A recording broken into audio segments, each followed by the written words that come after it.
Testing is over at Phillip Island, and that means that testing is finally over for the 2025 pre-season.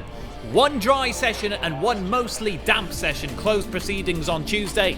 Next up is FP1 on Friday, and coming up fast, a flag-to-flag race 1 on Saturday. So here is one final look at how things are gearing up in WorldSBK in 2025. A clear top 5 has developed over Monday and Tuesday at Phillip Island, and 4 of those riders were on Ducatis. With rev limits abolished for 2025, it seems like the Panigales have come loose at the island, with Nicola Bulega topping all 4 sessions by quite some distance and showing remarkably consistent pace all throughout both days.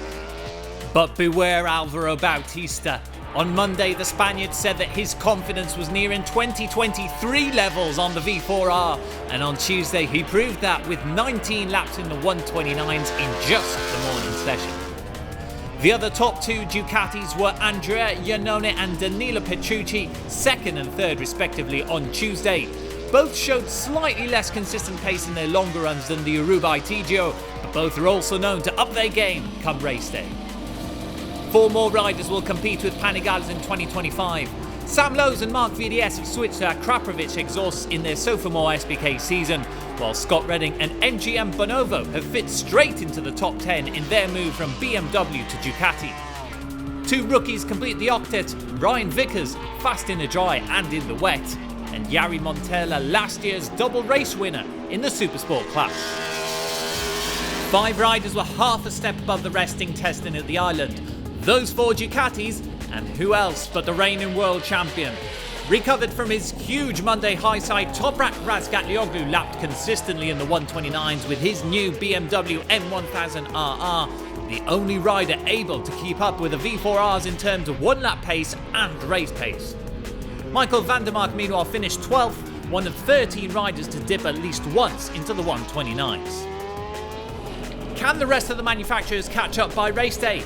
A few riders have a history of stepping up come the weekend. Take Andrea Locatelli, double podium finisher in 2024. He was P6 on Tuesday and one of 2 riders who were confirmed to be using the new Yamaha swing arm, the other being GRT's Remy Gardner.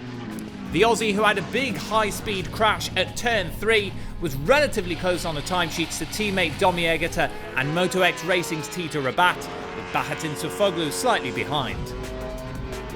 Speaking of riders who have a history of playing coy at the island, Alex Lowes, double race winner last year after finishing a quiet 5th in testing. This year, he was 7th over 1 lap with teammate Axel Bassani 1 position lower. The new Bimota seems to be less of a finished package at the moment than the tried and trusted ZX-10RR, but don't count either rider out of the equation just yet. On the subject of Kawasaki, unfortunately, there wasn't much left of this one for Garrett Gerloff after a crash at the high-speed turn 8. Rider okay, bike not so much. Finally, the Hondas. 4 on track, 1 with a pace throughout testing is Xavi Vierge, 9th overall. Ika Lecuona has slowly been catching up while working through the pain of his off-season injuries, matching test rider and Phillip Island wildcard Tetsuya Nakashima on the timesheets. Over at Petronas MIE, a tough test to say the least, with a crash in the morning for Taz McKenzie, and a total of 1 lap and 4 turns completed for newcomer Zakwan Zaidi before a tumble at turn 4. That's it from Australia for a couple of days. Engines will roar once again in 3 days' time. As always at Phillip Island and with WorldSBK, get ready for some fireworks.